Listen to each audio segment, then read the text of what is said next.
Hello and welcome to the Divorced Advocate, where we help dads create a healthy and less traumatic divorce. My name is Jude Sandoval and I am your host. Today we have a really interesting topic, and it's kind of one that we've talked about generally about being a dad on purpose and what that looks like in some specific framework around how we can be an excellent dad. And my guest is going to have some great insight into that. But before we chat about that, I want to give a couple of show notes as usual. And the first one being that the divorce quiz is still up at thedivorcequiz.com. And again, if you haven't checked it out yet, it is a great gauge to help you in understanding kind of where you're at in the divorce process compared to others who have gone through it. It'll take you about 10 minutes. It'll give you some immediate results and help you gauge that. And if you need some help interpreting those, then you can schedule a time with me, or even if you just want to talk about what you've got going on with your divorce. So check it out at thedivorcequiz.com. And you're going to have a special other quiz today later in the show that we're going to talk about too. That's going to be specific to being a dad, and my guest is going to offer that up as well. So stay tuned for that. I'm excited because I'm going to go in and I'm going to do it also once he has it up for us, and check out kind of my skills as well. Second show note is it is my birthday month, and yes, I know you can't tell, but I'm turning 50. Got to admit it. I got the gray hairs. I color my hair, and I'm going to admit that too. But that's a good thing for you, because I am offering up 50% off of your coaching package if you sign up during the month of February. So schedule at talkwithjude.com. Let's talk about how I can help you, what you've got going on, and that 50% off. So, all right, my guest today, as a father of boys and girls, twins and singles, and toddlers and teenagers. And he's going to explain how that all works. Okay. He doesn't have a brood as far as I know. My guest has learned humility and tenacity from a wide variety of parenting missteps, working as an insurance executive for over 25 years while also coaching, traveling, and dadding. He understands firsthand the importance of balance to a father and his family. He's the founder of dadathlon.com. And that's a community dedicated to helping fathers achieve balanced strength across all aspects of fatherhood. And he is also the author of an awesome new book called Dad on Purpose. Tim Dunn, welcome to the show. Thanks, Jude, so much. I appreciate you having me. Thanks. Yes. So first explain quickly the boys and girls, twins and singles. How you don't have 20 kids, right? No, yeah, it's funny. The first time I wrote that, yeah. So how many kids do you have? I have 4, and at various points in time, I have been a father of twins. Well, I'm always a father of twins, but of toddlers and teens and boys and girls. We have 4 kids, 2 boys, 2 girls, 2 singles, and 2 twins. So I always like to say it's a good sampler platter, So yeah, that's awesome. And because I have all girls. And so, and you can probably attest, raising boys and girls is a different kind of work. Yep. Very, very, very different. And in mine are slow all twitch muscles and fast twitch muscles doesn't begin to describe how different. Exactly. But you've just got a wide range, and then throw in the twin thing there, right? So that's very, very unique. So tell us a little bit before we get in, and I want to talk about your book, Dad on Purpose, and I also want to talk about Dadathlon that has this great framework for structuring being a good, being effective dad. But first, share a little bit about yourself, and then why you decided to get into the Dadathlon and writing the book. Yeah. Well, I mean, first of all, my kids. I'm from the Connecticut area here in the U.S., and we've got the 4 kids, and I've always wanted to be involved in their lives and do as much as I can. And I commonly felt like, well, what does that actually look like? And for me, as these last 2 years, these sort of unusual 2 years with the pandemic, I wanted to just take advantage of some of that time to allocate specific mental attention to how I can actually be a better dad for them and what that looks like. And so that's where, as I was thinking about it, that sort of idea of several years ago, 5 or 6 years ago, I did a triathlon. And I was a runner when Wow. I was a kid, but never did a bike ride and never did never swam really. And not a big giant triathlon, like a little itty bitty triathlon was the one that I did. Okay. So, Any triathlon in my book is pretty impressive. So I don't care if it's itty bitty or big and giant. right. That's impressive. But so for me, I was super familiar and comfortable with the running, but the biking and the swim, there were muscle groups that I had never used before. And it was sort of begun the training from scratch, not even knowing what I was doing. And so as I was thinking about how it is to be a dad to boys and girls and teenagers and twins and in different sort of environments, whether it's school or kids or coaching, it just seemed like a metaphor that worked. It's just different muscle groups. And so that's kind of how I compartmentalized the things that I felt like I could do better and wanted to sort of put together a list of specific actions and things that I can do to connect better with my kids, or to maybe provide more for my family, or to be a healthier or create more joy sort of in our household. So that was sort of the background of where I got on this project. So Well, that's awesome. That's awesome. And we were talking a little bit before recording here, in that there are there's no real manual for a couple of things. One, being a dad and parenting. Well, obviously there's a lot of books out there, but just being a dad. And then the second, going through divorce and how you do that.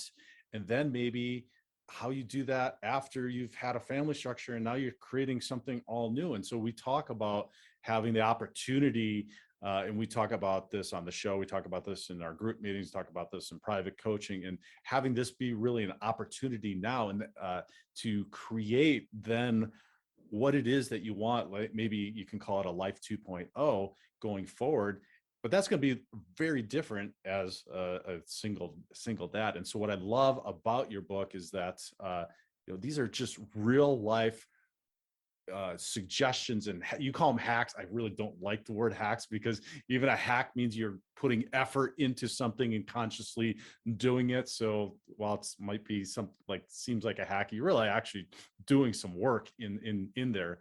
But the hacks for doing that. And in the beginning of your book, you said something that I just thought was fantastic, and it says, being a great dad is no accident. You can only achieve that when you decide to dad on purpose. Only now do I see clearly that the word dad is as much a verb as it is a noun. It requires planning, effort, grit, and above all, balance. So tell us a little bit. So, I mean, we could talk probably for shows and shows and days, but tell us a little bit about that planning, effort, grit, and balance in consciously being a great dad. yeah, I think it's funny. A part of it, I have on the website, I do a post that I do every week. That's just sort of an article on a different topic. And the one that I did not too long ago, it was in the early part of February. It was on Groundhog Day, the movie. And it Yes. was wisdom that I extracted from Groundhog Day. And it's that same thing where you just keep waking up and kind of doing the same thing over and over again. And you're going through the motions, and you wake up, and say hello, get the kids ready for school, go to work, come back, drive some people to rehearsal or practice, and then come home, sit in the couch, probably fall asleep, watch TV, go to bed, wake up, repeat. And I think especially in this sort of pandemic era, it was really easy to just get sort of stuck in those ruts. And so Yes. for me, I didn't want to wake up one day and have my kids be 40 and have grandkids and feel as though it all passed me by, and that where I got was not something that was a function of my own decision making. And I think a lot of folks, me included, for a long time, just sort of abdicated who gets to be behind the wheel in Mm-hmm. the bus of our life. And so we Yes. just have to get behind the wheel and take that wheel. And we get to decide the destination. We get to decide how to get there. And our life is too short and too important to leave that to chance. Because otherwise, one of the other articles that I had written online someplace, or maybe it was a tweet, I can't remember. Otherwise you'll just end up in the background of someone else's vacation photos. We need to be the ones that decide what our life is going to be about. So that was sort of the impetus for me. And then there's the how, and it's harder then you think it's one of the most important jobs, mom and dad, and is one of the most important jobs you're going to have, and it's worth it to have that. So that's where kind of that grit comes in. But there's a lot of different sort of muscle groups, and so you have to kind of balance. Well, you can't do it all the time. So how do you figure out how to balance that? So for me, that's the context within which that balance and purpose really makes itself important. Right. So I love that movie Groundhog Day.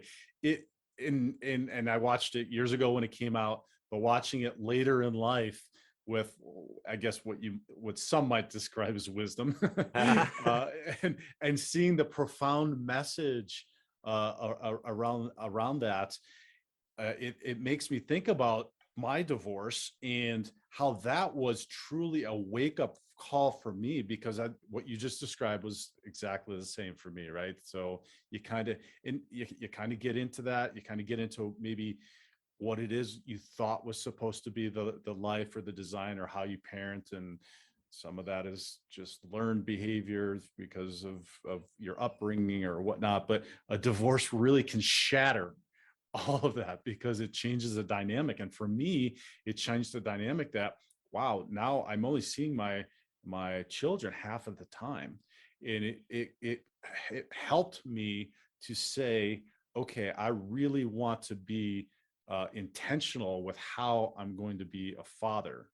And that, that was life-changing in our relationship and my relationship with my daughters. Now, unfortunately, it took something like divorce to do that, but it speaks to what you have to say about that. But what I want to ask you then in that context then is, like, I muddled through it, right?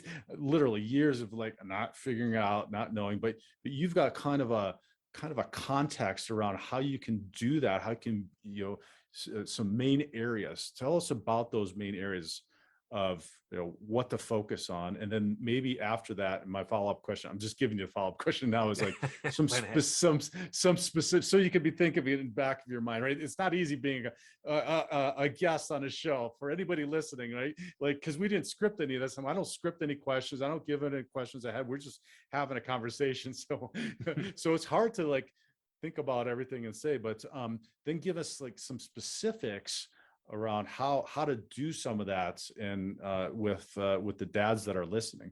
Mm-hmm. So just on the first part of your question, you sort of think like the three sort of primary buckets. Yeah, the connecting, the providing, the living, and then maybe just maybe, obviously we can't talk in detail about all of those, but just maybe an idea. And then we're going to give everybody listening your website. You've got the quiz, the dad quiz we're going to talk about too, which is going to be really cool. And then another offer that you're going to have for them as well. So just maybe a little, little insight into it, but they can come and get connected in detail with you.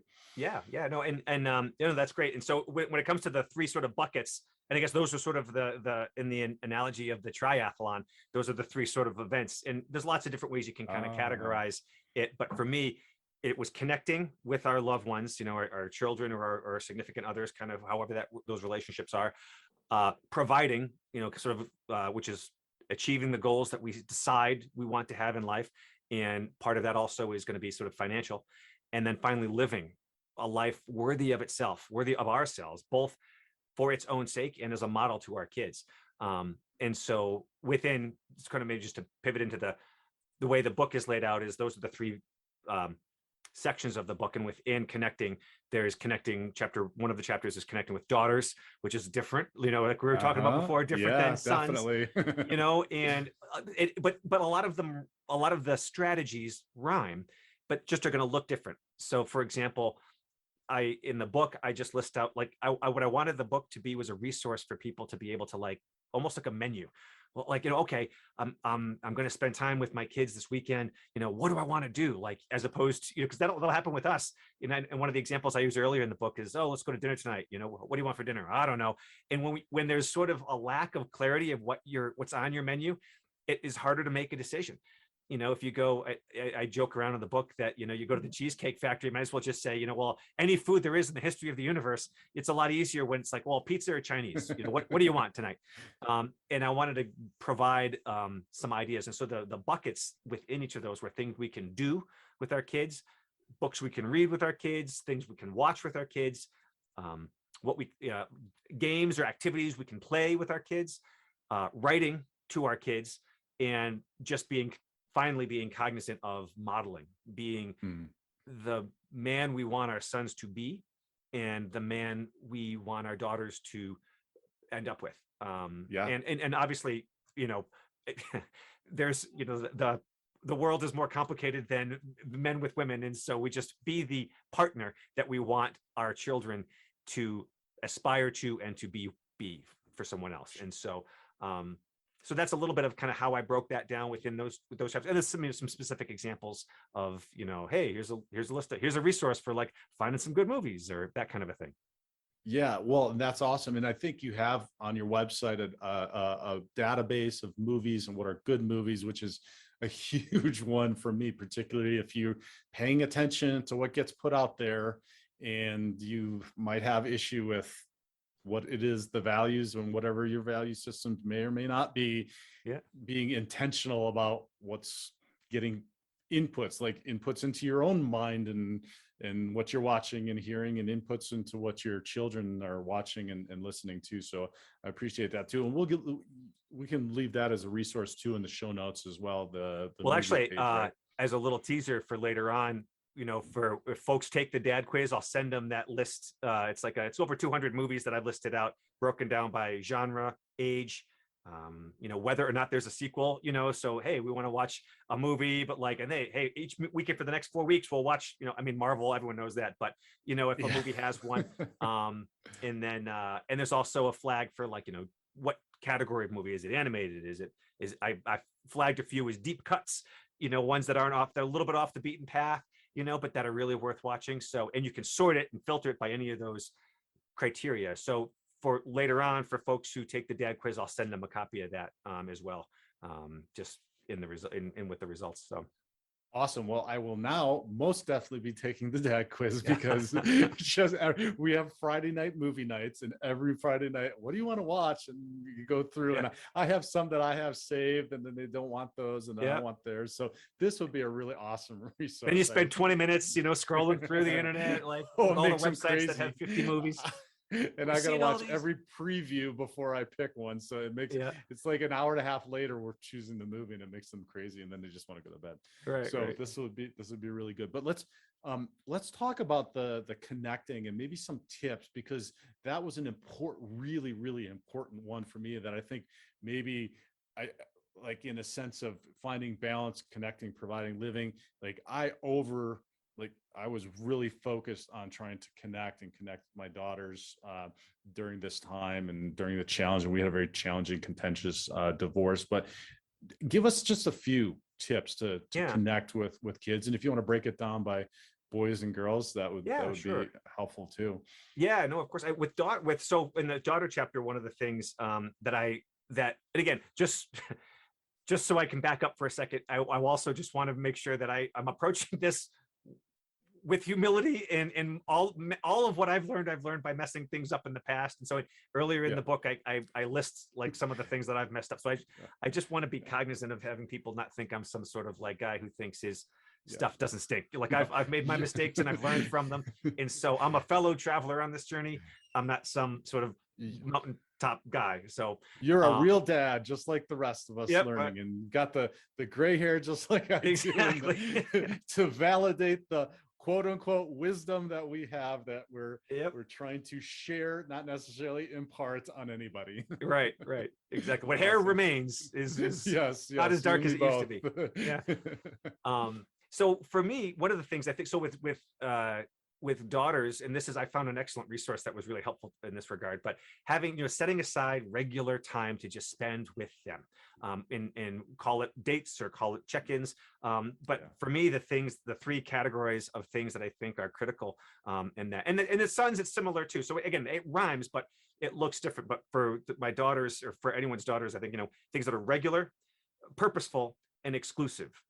So it's just time with, with her to kind of do it, get coffee or one-on-one breakfast, or we always have a car ride together, and we use that time to take advantage of that time to have it be purposeful and exclusive to them, and sort of special.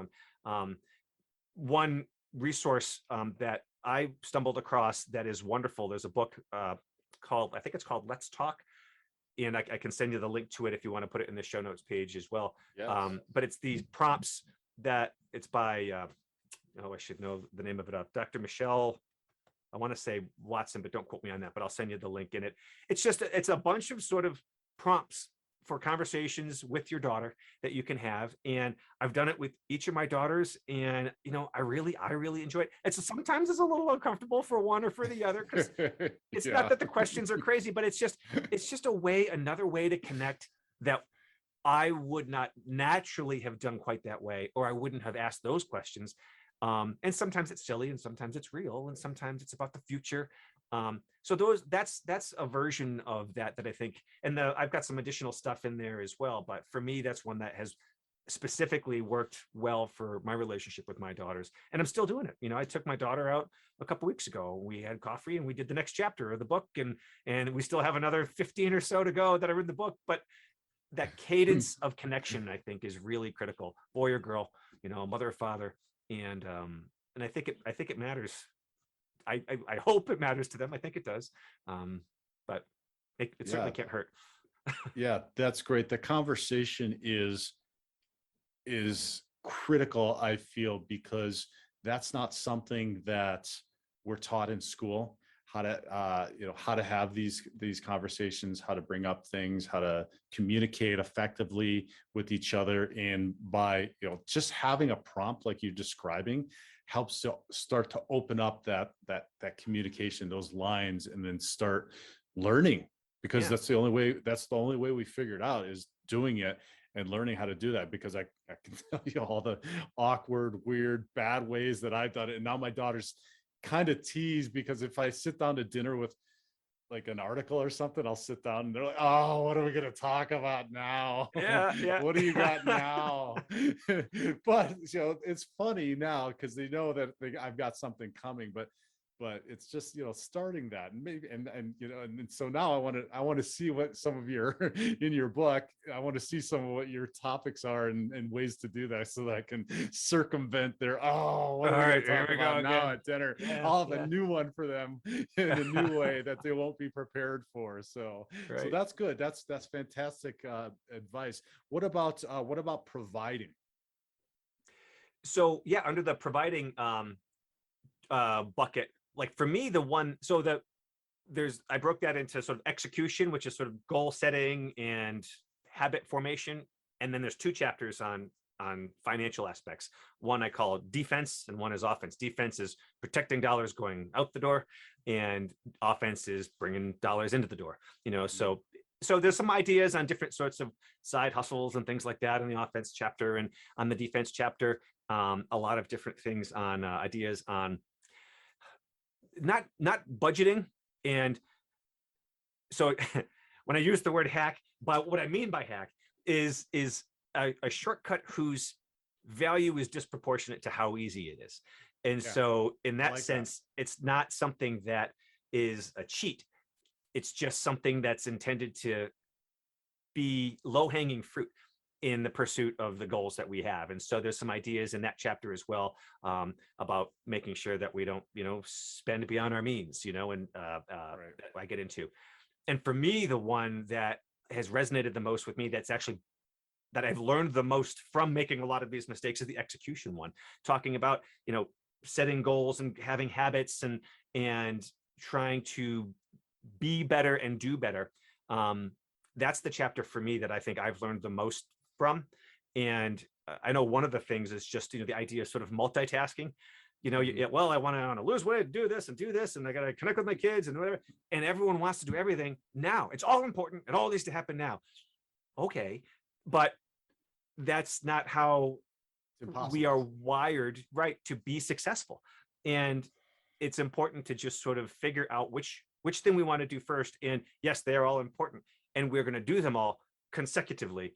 not concurrently. And when we start with something and build a habit related out of that and get that wired and get that installed, then it's good. And then we get to the next thing. And we, there's still maintenance going on over here, but in terms of our focus and our area, for me, that was something that I really benefited from. And the maybe three lessons that I learned from that is that when it comes to sort of goals and habits, is that clear is better than squishy. Small Yes, is bigger than always.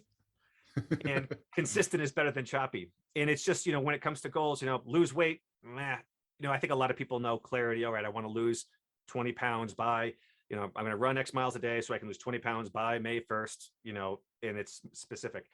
But for me, the one that I didn't anticipate how important it would be, is small is bigger than big. And I'm not sure if it was like Atomic Habits or one of these other books, but just setting a goal where, I'm just going to run 5 minutes. And you find that once you're running, the hard part is sort of that 0 to 1. Once you're there and you're running and you're doing your thing, all right, I'll go for another 10. I'm here. I got my shoes on. I'm already sweating, and whether it's running or writing or whatever it is, those are some little perspectives that I found very valuable. And I tried to put as many of those into that chapter as I could, things that I had messed up and once I learned had benefited from. Yeah, that's great. And that's fantastic advice. Oftentimes, I see men going through the divorce that want to fix everything.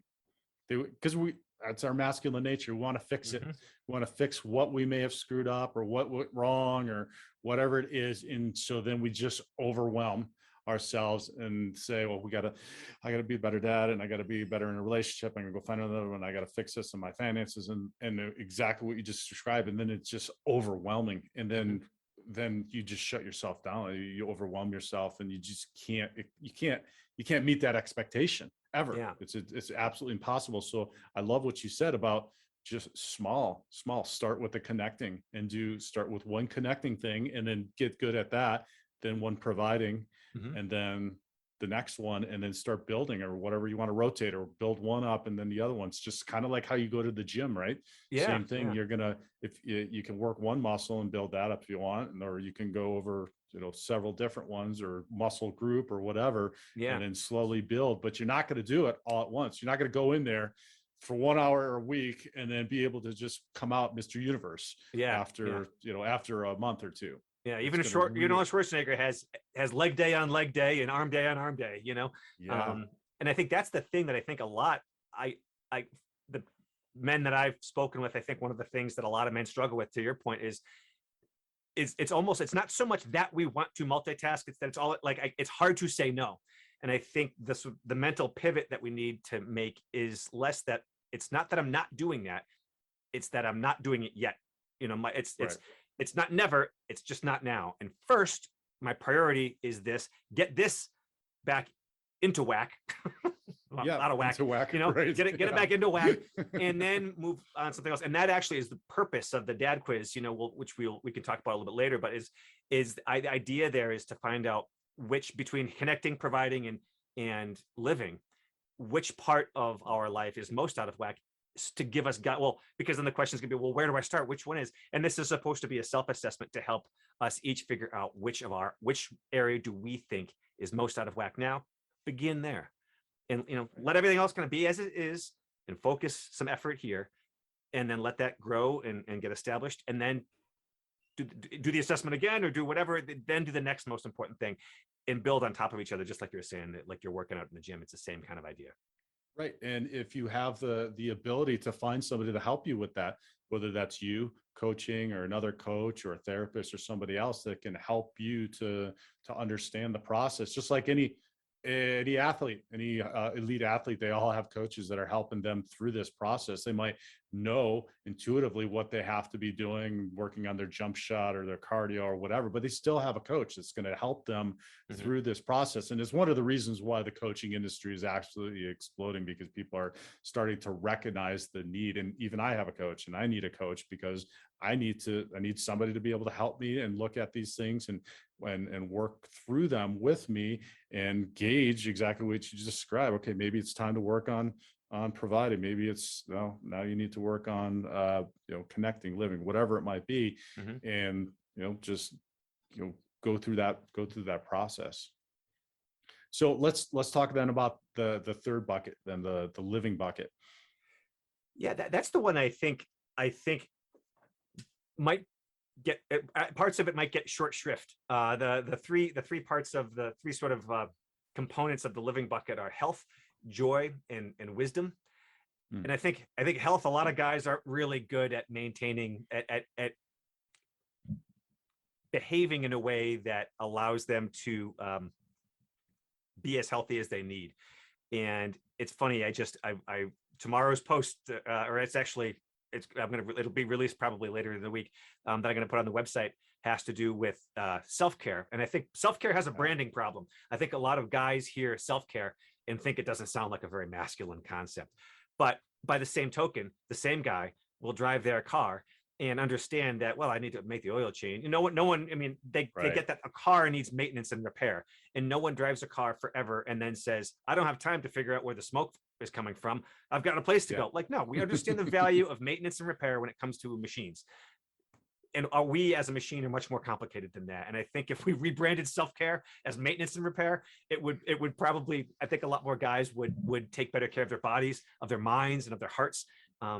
And I think that's a tricky part. So that's one area where I think recognizing that it's something that's worthy of our efforts, and that, when they talk about putting your oxygen mask on first, there's a reason for that. Because if you're not there or fully present to parent your children, and you have this sort of macho reason for it, because I can't afford this, you're not in the medium run, forget the long run, you're not doing anyone any favors, especially your kids.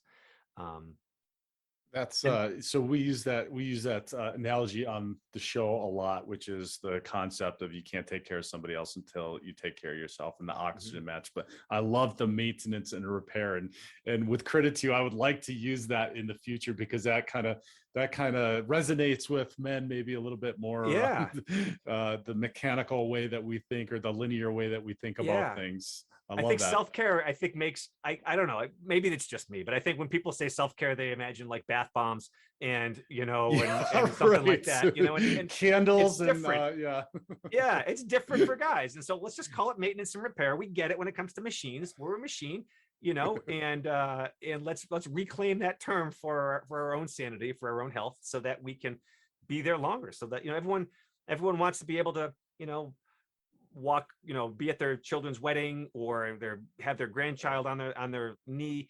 And of course, there's no guarantees in life, but there's odds. And better way we take care of ourselves. And that goes in, and just to be clear, when I'm talking about health, I'm not just talking about our bodies. There's our mental health and our sort of emotional health, and all three are critical to being a balanced, having balanced strength within health. And I'd throw in there spiritual as well. Absolutely. So mental, emotional, physical, spiritual, kind of the four pillars of self-care, maintenance, and repair. That's that we need to be paying attention to. Otherwise, and really, again, going to your balance thing, your balance concept, that if one of them is out of whack, as you say, then like a four-legged stool, something's going to go awry. So paying attention to each one of those is critically important. Yeah, no, 100%. Yeah. And actually, it's funny, I was struggling with where to put, because when you mentioned spirituality in my bucket, my chapter on wisdom, I sort of have spirituality under wisdom. Some folks are spiritual, others are not. I'm spiritual. I have a faith tradition that I am fortunate to be a part of, but I know not everyone has a faith tradition. But whether you do or not, that sort of wisdom of seeing the value in pursuing wisdom for our own sake, and also passing it on to our children, faith tradition, lessons learned, all that kind of stuff, that falls under sort of that wisdom part of health. And then just to back up, that middle chapter of living is joy, and finding joy, creating joy, capturing joy with ourselves, with our kids, whether it's goofy. The fact that dad jokes are even a thing is clear that at some sort of visceral, guttural level, dads get the fact that joy is worthy of creation, even if it comes with an eye roll. And I think just those are the things that make life worth living, you know, those memories, so that when you're 80 years old and you're looking back on your life and the movie reel of your life, you are having those memories of, you know, with your children and with your family and with their kids that are on purpose, that the ones that you wanted to have, and, you know, that there are mutually are full of mutual love, you know, across that. And I think that's really key. And I think if I, you know, if someone said right now there's you could trade almost anything in the world to have that, I think most guys would take them up on that. Yep, yep. As I tell my daughters, I am the most hilarious person that they know. Right. And I think that just brings them enough joy. Yep. Yep. Awesome. Sometimes the jokes are audience of one, but as long as one person's laughing. As long as I'm laughing, Yeah. exactly. What has two thumbs and thinks I'm hilarious? This guy. Me. Exactly, right. All right, let's talk about the dad quiz, and tell us about it and why we should go take it. Yeah. So the dad quiz is something that I developed to just, you know, we talked about all the different muscle groups, and, you know, thinking about training for the triathlon. Well, which, oh gosh, I stink the most at swimming. I'm going to start there so I can kind of catch up a little bit, and then I'll kind of add in the running and the biking, whatever. Mm-hmm. It's kind of like that, you know, which area is most out of whack. And so it's questions, you know, that are designed to get the person to think about, you know, and they're all, I think there's 25 total multiple choice questions that are like, you know, always, sometimes, never, you know, that kind of a thing. So it takes 3, maybe 4 minutes to do. And then there's a couple of very short answer questions, like, you know, what would you say your biggest challenge is about, you know, about fatherhood? And then as a result of that, it takes a minute to, you know, it's done manually. There's not a computer that grades it. So usually within 24 hours, you'll get a response back that has, it says, hey, here's a score for each of those 3 buckets. And kind of a before and after. There's a filter that we run it through, which is, how would, if 80-year-old you was looking back on your life, which of those 3 areas would 80-year-old you tell you needed to focus on today? And then if your adult children were looking back at your life, which area would they say you ought to focus on? And there's sort of a filter that'll sort of tweak the scores based on the answers to those 2 questions as well. And then that'll kind of help you understand which directions to begin. And again, it's not to the exclusion of all other things, but okay, I'm going to start here and with something small and build from there. And that maps onto the different areas of the book as well. Awesome. And then, so we're going to have a custom landing page set up for that. And what was that address? So what I'll do is I'll set up a page at www.dadathlon.com/thedivorcedadvocate. And Dadathlon is like triathlon, except DAD instead of TRY. So just dadathlon.com/thedivorcedadvocate. Okay. Sorry, perfect. Divorced Advocate. Divorced Advocate. Cool. Well, and we'll have it in the show notes. So, and we'll have a link to that in the show notes too. Yeah, I had to practice Dadathlon a couple of times before the show in order to get it. It's like the Divorced Advocate is like a difficult one to say as well. So awesome. And at that landing page, just so you guys know, what I'd like to do too is, with the book, if you sign up for the dad quiz on that landing page, I'll send you a copy of the movie thing that we talked about. And then I'll also send you chapters 1, 2, and 3 of the book, just to kind of take it for a test drive. If you like it, you know, it'll be, you know, free. It'll just be a PDF. It's nothing fancy, you know, but it's the book free for chapters 1 through 3 to kind of get a sense for what some of those ideas are. And those chapters would be the chapters on, as an intro chapter, and then the chapter on connecting with daughters and connecting with sons. So I'll make that available. And then it'll be like I do a newsletter that comes out a couple of times a week as well. That'll be available for people too. So awesome. And we'll link to all of this in the show notes to where they can find the book and each one of those too. And so then I wanted to finish on one topic that we were talking about prior to recording. And I want to do this to kind of validate for the dads that are listening, that are going through this challenging time, that the feelings that they're having going through this are feelings that lots of men have. But you've got a very unique divorce story that you've lived that I'd like for you to share with the dads Yeah, listening. yeah, sure. So a family very close to me. So I'm not divorced. That has not been that's not something that I've had to deal with in my own relationships. But there's a family that's very close to mine who was separated, and as they were beginning the process of divorce, the husband was in a very serious car accident, and I was appointed as his conservator. So I had to, and I'm very close with the husband and the wife and the kids, and I had to act in the legal capacity for the father and negotiate through the entire divorce process until completion. And Wow. I didn't have any of the emotional pain from the loss of the relationship that Right. a divorced husband or wife would have. And still, it was so difficult and jarring and in a different type of pain and stress that I really, really struggled with. And it was affecting my life, my sanity, my relationships.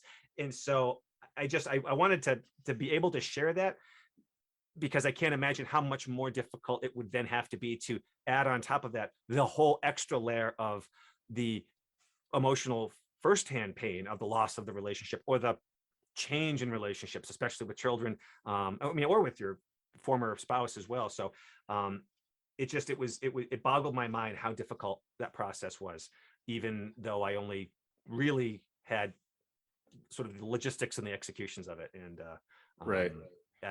I as a result, I think what you're doing here on this podcast is really, even though it has not been a part of my journey, I think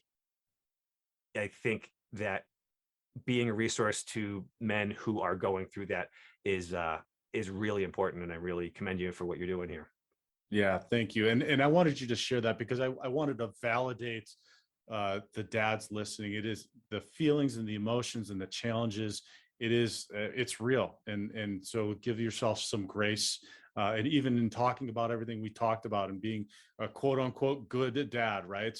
It takes time. But the fact that they're listening to a show like this and spending the time is proof positive that they do care about going through this. And I sincerely appreciate the um, you creating a resource like Dad on Purpose or dadathlon.com in order to help dads, men, divorced, otherwise have a way in which we can like get our mind around this. It's so complicated. Life is complicated, right?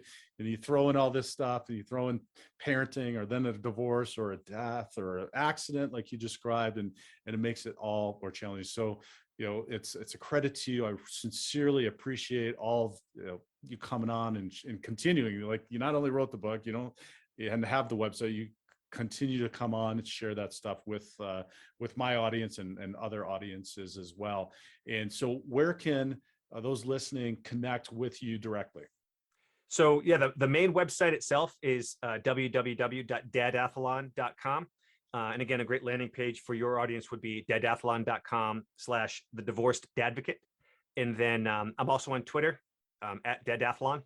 I have Facebook. I'm still in the bottom of the first inning on Facebook, but if you go to facebook.com/dadathlon, you'll start to see some stuff there. And the more stuff I put out, the more stuff you guys go for, then we'll sort of build it from there. But I'd love it if people give me a follow on Twitter.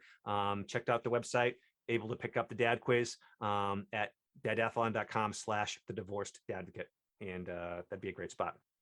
Perfect. And as always, if you found some value in what we talked about today, please like us, click that like, it helps, or subscribe to the channel, or leave a comment if you're listening on one of the podcast platforms, and leave a rating. That helps us as immensely as well. We've grown just so phenomenally in the last year, and it's a credit to everybody that's listening and continuing to share this and growing the community, and also people like you, Tim, who've come on and shared your wisdom with us. So Tim Dunn, thank you so much. It's really been a pleasure. Thanks, Jude. I appreciate the opportunity. All the best. Thanks.